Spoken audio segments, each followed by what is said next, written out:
It's really interesting because I think, you know, some of your interest in this area also relates back to the fact that you did fitness, you taught karate. You're always helping people with, you know, improving their health and wellness, and you know that kind of fits in nicely to where you are today. So tell me, Steve, I've seen some of the stuff that you do, and it's really interesting, you know, that the way you're positioning information to the agent. And I know with COVID and remote workers, you're delivering it to information to their desktop as well in a you know, in a positive, constructive manner. What other things, you know, from your knowledge of contact centers, what are the other things that contact center leaders can do, either with a remote team or central team, to help with their well-being and mental fitness of their staff? What other things have you seen out there? Well, it's interesting. There's a lot of stuff out there, and there's a lot of technology out there. And there's a lot of AI, and you know, I'm just so glad I'm not a customer service manager, because how do you choose? How do you choose where to invest your money? It is so difficult. There's so many different organisations and so many different tools out there. I think it's really, really difficult for them. So one of the things that I often say to my customers is, what they get delivered is down to them. And what I mean by that is, our customers, those organisations that are running contact centres, need to ask the right questions, and they need to hold those technology manufacturers, those innovators, accountable for what they're delivering. So there's a lot of stuff out there that will promise better customer experience, and I'm sure you've read on so many brochures and websites that this piece of software, whether it's reporting or whether it's analytics or whatever it is going to improve customer experience. To me, that's an oversell. It will make it easier for customers to contact those organisations via multiple channels. Yes, I agree. And some of the AI stuff is really, really cool. But the only way you're going to really improve customer experience is to give those individuals a good enough reason to take more care and to have more empathy and to deliver more positive experiences throughout the day than they currently do. So the change that's needed is within people. And I talk to companies all the time, and they'll contact us and they'll say, we're using your product, we love it, we don't want to get rid of it, but we're changing phone provider. I go, oh, okay, so we're going from a XYZ system to a ABC system. You go, okay, fine. We're compatible, we can, it's no, great, that's fantastic. So we can keep up, yeah, we can keep optimized. Just out of interest, why are you changing?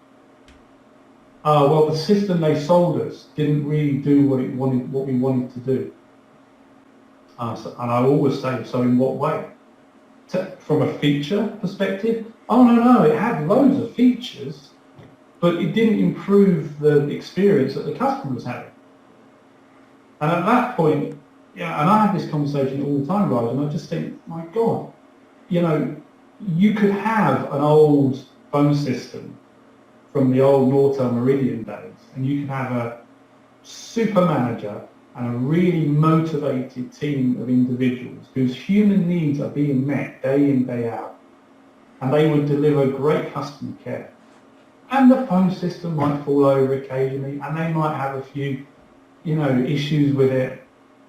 But you can also deliver the best technology, best cloud solution on the planet. And if your people aren't connected to you as a manager and to your brand, they're not going to deliver great customer care. Yeah. So, I know it doesn't really answer your question, but I think the fundamentals need to be looked at. And I think the problem with the industry is that the technology providers are over-promising and not giving the right advice in order to achieve what they're promising, because they have to give advice about how to motivate people, not just how to deliver technology. That's one. And the reason that they get away with that is because the customers aren't asking the right questions. And if the customer is being told, invest $500,000 in this system and we'll improve customer care, and we'll improve customer experience, we'll improve employee engagement, the question has to be, tell me, Mr. Salesperson, exactly how you're going to do that, and exactly how your technology is going to make my people feel so motivated to come to work that they're going to do more than they currently do today. That's the question to ask every time that you're being sold to. If you ask that question, and I think in 5 to 10 years' time, those companies will have a much nicer environment for their agents to work in.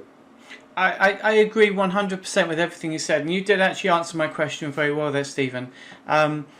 If I can relate it to a little bit of my background, I started in the contact center space back in 1990. After 6 years in the industry, I became a trainer, and it was kind of fell into it. I became a trainer for one of my clients, which was Sony. They wanted me to train people on PlayStation Careline, so I got involved in training, and that gave me a really unique perspective of the power of the individual as opposed to the technology that they were using. And ever since then, we set up Contact Center World in 1999, one of the earlier .coms out there in the space, and we're still here today, so touch wood, we're doing okay. But what was really interesting, Stephen, is that I've seen a huge difference in the way organizations deal with their people around the world. And if I give you a couple of examples, we work with some folks in Asia. And in Asia, you see they invest so much in some parts of Asia in their people. It's unbelievable. They would pay thousands of dollars to send people to the other side of the world to learn new ideas. And these are frontline professionals. And they get involved in our awards programs. We do a lot in places like Indonesia and various other countries. And they invest so much in their people. And you see those people grow with the company. And they grow. 10 years ago we met somebody who's a customer service agent.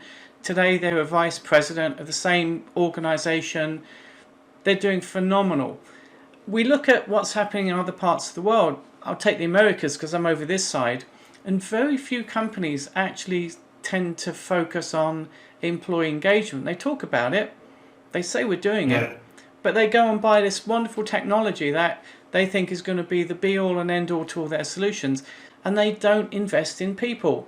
And yet, when I have a communication with anybody, it's the person at the end of the call. I really don't care too much about the technology they're using. As soon as I'm connected to an agent, my relationship is all geared around how good that agent or terrible they are at communicating. So I'm a big proponent of employee engagement. It's where you should put a lot of investment, because like you say, it doesn't matter. They could have a ropey old telephone system. They could pick it up. It could be the old, manual phone systems. But if you have a great conversation, that's what you're left with. So I think you answered my question really well. My advice to a lot of people out there is look after your people, because they are the most valuable part of your business. They're talking to 100 people a day. The CEO is talking to nobody.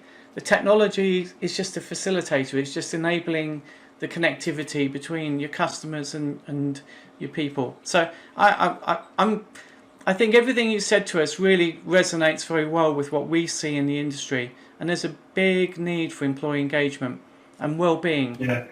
And I think, Raj, it's even more than that for me, in that I think you have a moral obligation. Because if you think of the amount of time that people spend at work, half their lives they're at work.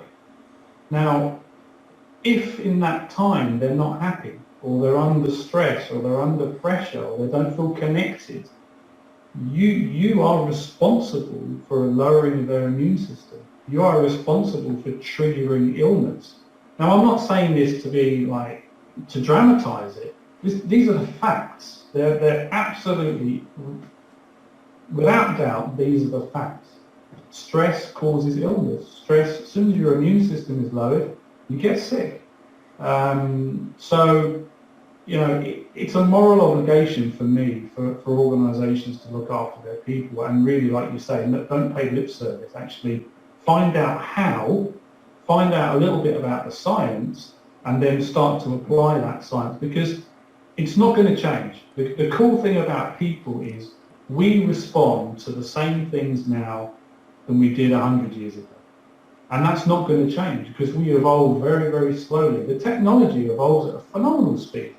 But the people using it, they need the same reassurances, the same connectivity, they need to be treated fairly, they need to be treated with respect. And I'm sorry, there are too many contact centres that just put up a load of call handling metrics which just shout at people and tell them that they're terrible at their job. Yep.